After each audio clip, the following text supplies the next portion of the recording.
thunder of jets in an open sky, a streak of gray, and a cheerful...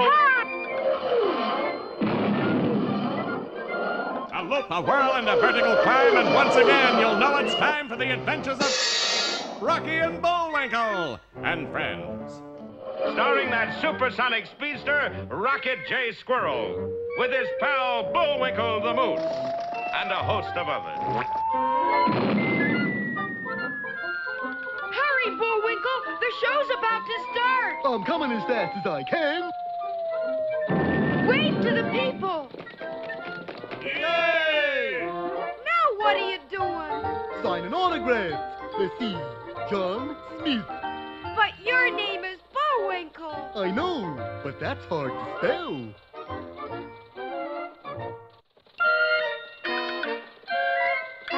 We're gonna have a lot of fun. Come on and join us. Sure, there's always room for one more.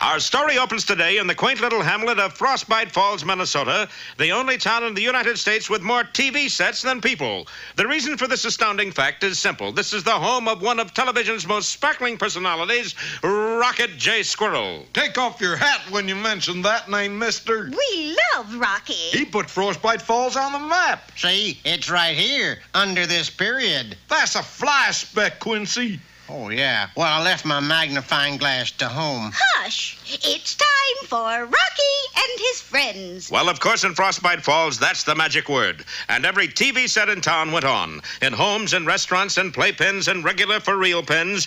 Of course, all the TV sets need antennas, and the rooftops of Frostbite Falls are a riotous tangle of TV antennas of every shape and description. Or, at any rate, they were. Until one terrible day when... Bah! The TV is bust! Oh, nonsense, Carlisle. It just needs a little adjusting. But no, the TV set was bust. Come on, we'll dash over to the neighbor's house and look at their... Ooh!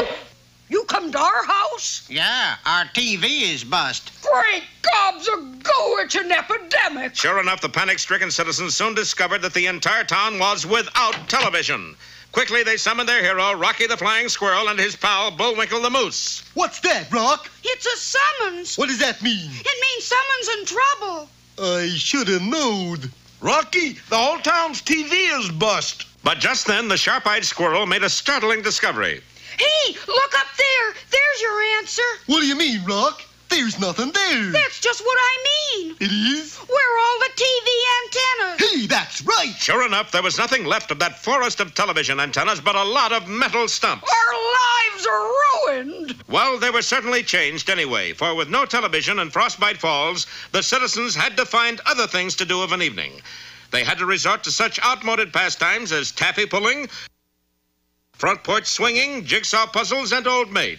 Some few citizens were even seen reading books. We gotta do something, Rock. Okay, let's get those antennas back up. And in a dazzling aerial display, Rocky, with an armload of new antennas, zoomed low over the rooftops and speared them into place. But when Bullwinkle climbed up to fasten the wires on... Heavens do, Betsy. They're all down again. It was true. In spite of Rocky's efforts, there wasn't one antenna left standing in all of Frostbite Falls. Well, there's only one thing to do, Bullwinkle. Buy a book? No, see the sheriff. And a little later, Sheriff Wright was on the scene to examine the evidence. What I'd like to know is where would anybody put that many antennas? What I'd like to know is what would anybody want them for? What I'd like to know is what's happening to Peabody and Sherman. Yeah. Well, let me see how the job was done. Uh-oh. Were they sawed off, Sheriff? Nope. Were they chopped off? Nope. Were they just busted off? Nope. Then I don't know quite how to say this, boys. try it in English first. Those TV antennas was all bitten off. Bitten? You mean like with teeth? Yes, like with teeth. Big, sharp, wicked teeth. Who or what lies behind this frightening fact?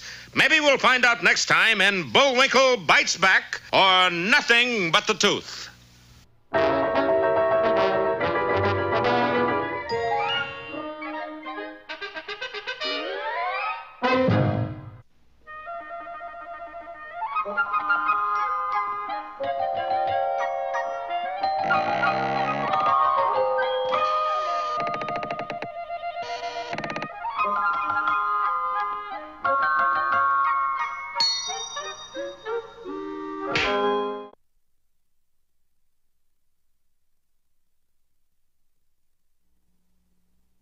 Once upon a time, there was a very ordinary kingdom full of very ordinary people. They were so ordinary that they would have found life very dull indeed if it weren't for just one extraordinary girl named Beauty. Oh, I spread a little sunshine on my way to make you blithe and bunny all day. She was so lovely and gay that when ordinary people saw her, they didn't feel quite so ordinary. Oh, I spread a little sunshine on my way. I do the best I can to make you gay. I'm always strewing flowers to and fro to bring a little sunshine where I go. This extraordinary girl danced and bounced about so that people called her Leaping Beauty. Then one day, while she was sprinkling flowers and sunshine like crazy, a terrible thing happened. Ow! My toe! Oh, sorry. You and your sprinkling. Do you know the penalty for stomping on a witch's toe? You mean that silly bit about putting me to sleep? That tired poison apple and all that? Yes. But you know how that always turns out. How? Everybody lives happily ever after. Yeah, that's right. Then why don't you broom out of here? Oh, but this witch was a smart witch, and she soon got an idea. Oh, this is a Lulu. Instead of my putting you to sleep, you're going to put other people to sleep. You mean no apple? No, I'm going to invent boredom. Boredom? Never heard of it. Of course not. I hadn't invented it yet. But watch. From my magic medium come ennui and tedium. Dreary, dreary, dull and bleary. Beauty's voice will make them weary. Ordinary people sleep, for Beauty now is just a creep. You know I just have to be kissed by a prince to break the spell. But nobody's going to kiss you, dearie, for you are now a bore. A crashing bore. After the witch was gone, Beauty quickly looked in a mirror. I don't look like a bore. No, nothing had changed, except maybe her voice, for she now found she couldn't stop talking. Oh, look at you, you pretty, pretty thing. You haven't changed a tiny bit. Love that girl. But she wasn't really the same at all. Look at me, oh, look at me. I'm as lovely as can be. I'm as pretty as a picture, too. Lucky, lucky, lucky you. And ordinary people did get bored. Oh, how nice that you can see. Lovely, gorgeous little me. I should charge admission, though. I'm so cute from head to toe. And they did fall asleep. Oh, my goodness, the Wicked Witch did it. I'm a bore. A dreadful, crashing, sleep-making bore. And I can't do anything about it. Yes, it was true. Beauty had bored all the ordinary people in the kingdom into a deep, deep sleep. All except the king and his prime minister. For we all know that kings and prime ministers are not ordinary people. Otherwise, how would they get to be kings and prime ministers? Look at those ordinary people, Ponsonby. They're all asleep. No, Majesty, they're just bored stiff. Who has done such a thing? A girl called Beauty. And oh, she is such a bore. If she's a bore, banish her to the forest with the other boars. But she's not quite that kind of bore. Don't tell me what a bore is. To the forest with her. So Beauty was banished to the deepest deep of the deep green forest with all the other boars. Fortunately, at that very moment, Prince Charming happened to be boar hunting in the forest. The prince whose kiss could break the spell. He'll never make it. Watch. Oh, you most extraordinary girl. Why are you crying? Because you're standing on my foot. Oh, sorry about that. As if I didn't have enough trouble already. I'm a bore, you know, a terrible bore. I'm such a bore I'd put an entire kingdom to sleep, and all because I'm cursed with this fatal beauty. Oh, you don't know what it is to be so lovely and gorgeous and... Oh, dear, I've done it again. Yes. The prince was so bored that he'd gone to sleep standing up. Poor man.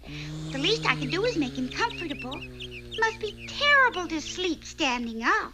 Little did Beauty know that a real boar with tusks was right behind the prince. Yike! You kissed me. Yes, a bit of all right, what? And you know, I don't feel a bit bored. And I... Yes? I can't think of a thing to say. Oh, good. Yes, the spell was broken. The witch was beaten. And so Beauty and the prince lived happily ever after. All the ordinary people in the kingdom woke up, and they lived happily ever after, too. Which, as any ordinary person will tell you, is really quite extraordinary. Oh, rats!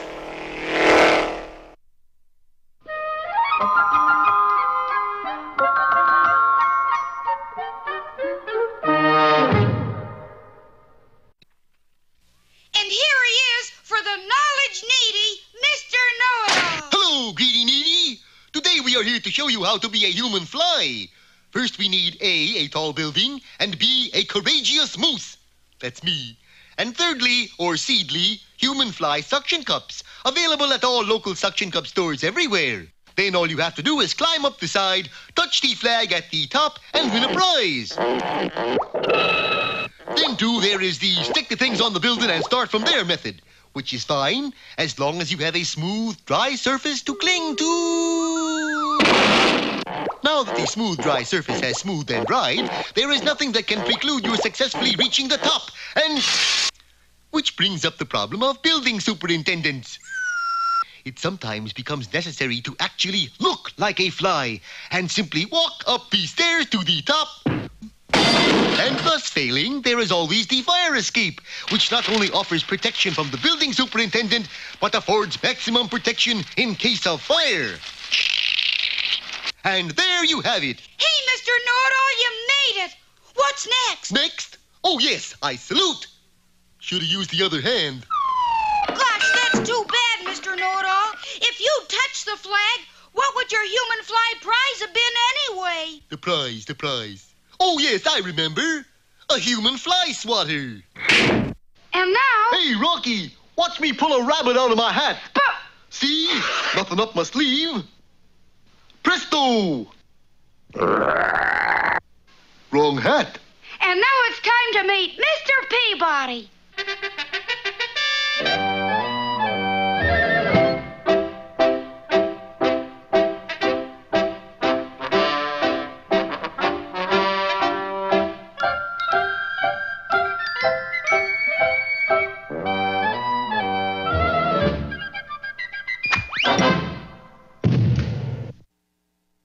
Hello out there, Peabody here, along with Sherman, the Wayback Machine, and Oil Can. Why the oil can, Mr. Peabody? We are going on a train ride, Sherman, and it is my motto, always to be prepared. I thought that was the Boy Scouts' motto. It is. They got it from me. Be that as it may, today the Wayback will take us way back to the year 1830. Our destination is the city of Baltimore, and our host is Peter Cooper. Who's he? He, Sherman, designed and produced the first locomotive engine in the United States. He called it the Tom Thumb, and we will be aboard as it races against a horse and carriage. In the hands of the Wayback, the transition to Baltimore was unbelievably swift. Before we knew it, we were in Peter Cooper's roundhouse. I suppose you've come to take my engineer's license from me. Engineer's license? We're here to help you win the race. There isn't going to be any race. Why not? Well, you see, I constructed the Tom Thumb, then I built the roundhouse around it. The problem is I neglected to provide an opening so that the Tom Thumb could get out. You mean there isn't any door? What's a door? I showed him by building one. There you are, Mr. Cooper. You now have an exit for your locomotive. Sir, you're a genius. You're so right. We assisted Peter Cooper in rolling the Tom Thumb up to the starting line of the race. It was then the judge announced the rules and regulations. Gentlemen, 50 miles due south is the town of Neutral Corners. The vehicle that gets there first will be the winner. While the judge loaded his pistol, I appraised our opposition. That horse looked as though he could run for a month without stopping, and as far as the driver was concerned, I was sure he would not only be a poor loser, but a bad winner. Wait till that fool Cooper tries to run that iron horse. He doesn't know I greased the tracks. This ought to be a real slick race. At the sound of the gun, we were off to a very poor start.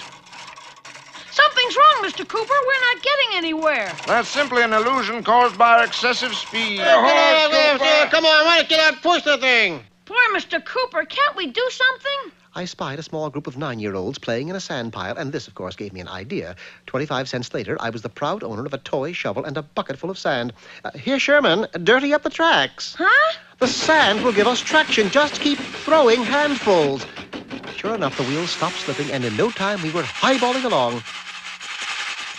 If we can maintain this speed, we'll catch up with that horse and buggy. That is, if we can get through the 50% tunnel. Why do they call it 50%? 'Cause it's only half finished. Before I could inquire as to the exact location of the tunnel, we were in it. I suppose they'll change the name of the tunnel now. Tell me, sir, are there any other obstacles ahead that you're aware of? Only the 50% bridge. I see. Is it called 50% bridge for the same reason as 50% tunnel? No. Oh, that's fortunate. They call it the 50% bridge because only the plans are half finished. As he spoke, I could see a wide chasm in the not-too-distant distance. The brakes, Mr. Cooper! Apply the brakes! What are brakes? The chasm was a mere 30 yards away, or else I would have filled him in on the sagacity of having a brake along. Instead, I boosted the acceleration to its maximum point, forcing the Tom Thumb to surge ahead at a breakneck pace. Runs beautifully, doesn't she? She not only ran beautifully, but jumped as well. Inside of a quarter of a mile, we had not only caught up with the horse and carriage, but were slowly pulling ahead. We're beating him! We're beating him! But strangely enough, the driver was wearing a smile, and for a good reason. Well, well, looks as though the 502 from Denver is right on schedule. Yes, and it's also right on our track. A head-on collision appeared to be in the making, and that's when I saw a side track just ahead with a switch by it. Quick, Sherman, hand me a piece of wood! Nice work, Mr. Peabody. Would have been terrible if the 502 had gone off schedule. By now, we were well ahead of our opposition, and neutral corners lay just ahead. In fact, the finish line was a scant 100 yards away, and that is when I turned the supply of steam off, causing the Tom Thumb to roll to a stop. But we haven't crossed the line yet, Mr. Peabody. We'll cross it, Sherman, after the horse and driver. You mean we're going to lose? We have to, Mr. Cooper. You see, according to history books, you lost this race. I did? That's awful. But history must always be truthful, Sherman. And by stopping the locomotive, we did give rise to one lasting expression. What's that, Mr. Peabody? Haven't you ever heard of honest engine?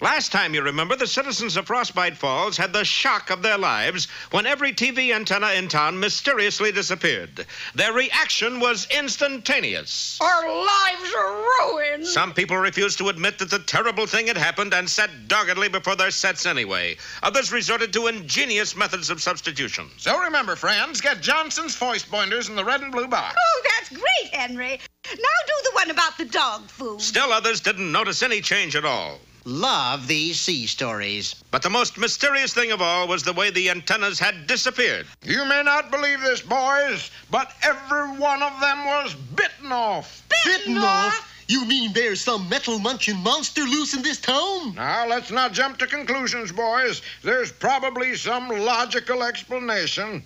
Sure make a better story my way. And it looked as if Bullwinkle might be right at that. They were watched by a pair of sinister eyes. Well, whoever or whatever it was didn't leave a clue.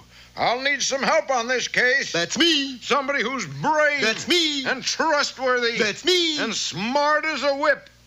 That's him. Any ideas, Rocky? You bet, Sheriff. I think we ought to set a trap. Rocky, you're right as rain. And twice as wet. And in a very short time, the sheriff and our boys had set a trap in the form of one special king-size TV antenna, complete with instructions. Now, we'll just stand guard here all night and see what happens. Right, Sheriff. You take the first watch, Bullwinkle. Okay. Oh, I'll take the first watch and you take the wristwatch and I'll do the do. And as night fell, the vigilant moose patrolled his lonely post while Rocky and the sheriff dozed nearby.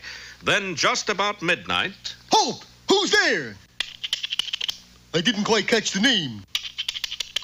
Here, let me strike a match. And in the glow of the match, an unbelievable sight met Bullwinkle's eyes. Heck, it's just a mouse. An ordinary 6-foot metal mouse. 6 foot? Now, I wonder. But Bullwinkle didn't wonder long, for the strange intruder raised a heavy metal fist and... Daylight was dawning when Rocky and the sheriff opened their eyes. Hey, is it my turn to... Hokey smoke! Godfrey, the antenna's gone. Sure enough, the decoy antenna had been bitten off to a tiny stump, and there beside it lay the mighty moose, sound asleep. Bullwinkle, how could you do it? What? How could I do what? You went to sleep at your post. How could you do it? Easy, I just closed my eyes. Hey, wait! I didn't go to sleep. I was attacked and put to sleep. You were attacked? No, attacked. Who did it? It was a... Now, wait a minute, Bullwinkle. Will the sheriff believe you saw a 6-foot metal mouse? No. Will Rocky believe it? No. Do you believe it? No. Well, then... Tell me who did it, Bullwinkle, and Will. I'm sorry, Rock. I can't tell you. Can't tell me? Your best friend, your old buddy boy. Sorry, I just can't. Okay, Sheriff, get the spoon. The spoon? Yeah, I'm ready to take my medicine. And so over Bullwinkle falls the ugly shadow of guilt. Don't fail to see our next heart-rending episode, Knock on Wood, or Bullwinkle Takes the Rap.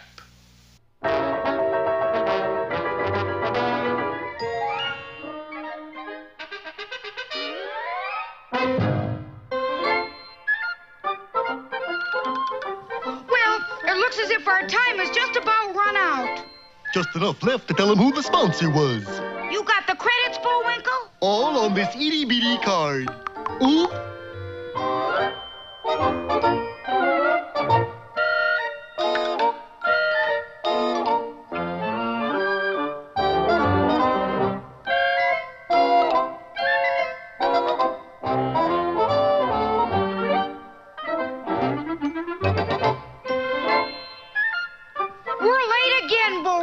Right. Bye now. See you next time.